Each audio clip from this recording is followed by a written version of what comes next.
Je, ardhi ya Irani ni mkosi na nuksi kwa Wamarekani? Tarehe 5 mwezi huu wa Aprili 2026, ndege mbili aina ya C-130 na helikopta mbili za Marekani aina ya Black Hawk zilitumwa katika operesheni ya kumwokoa rubani wa ndege ya kivita ya Marekani aina ya F-15 iliyotunguliwa na kuanguka nchini Iran. Lakini ndege zote nne ziliharibiwa na operesheni hiyo ya uokoaji ikafeli kikamilifu.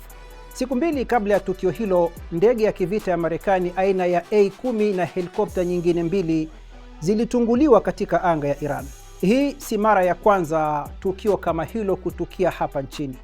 Hebu turudi nyuma hadi mwaka 1980 ambapo operesheni ya Eagle Claw pia ilifeli nchini Iran. Operesheni hiyo ilikuwa na jukumu la kuwakomboa wanadiplomasia 53 wa Marekani waliokuwa mjini Tehran. Baada ya miezi mingi ya mazoezi na kujipanga, hatimaye helikopta 4 na ndege kadhaa aina ya C-130 zilifika katika jangwa la Tabas nchini Iran. Kwanza helikopta 3 ziliharibiwa kwa njia ya kushangaza na Jimmy Carter akalazimika kuamuru operesheni hiyo isitishwe. Lakini maafa hayakuishia hapo.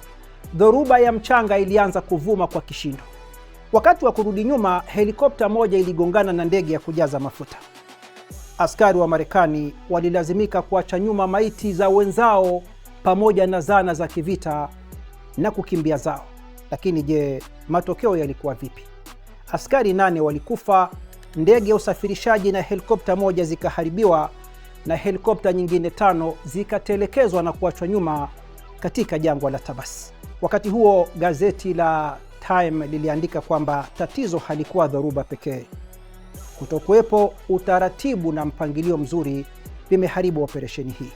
Sasa huko Isfahan, operesheni iliyoonekana kuwa rahisi kidogo ya kumwokoa rubani wa ndege ya kivita iliyotunguliwa nchini Iran imekuwa na matokeo yale yale: kuharibiwa kikamilifu vifaa na zana za kijeshi za Marekani na hatimaye kufeli kabisa operesheni yenyewe.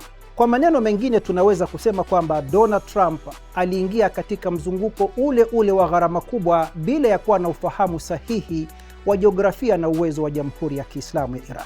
Ili kufunika na kufidia fedheha hiyo, alianzisha mara moja vita vya simulizi akidai kwamba rubani wa ndege ya Marekani iliyotoweka ameokolewa.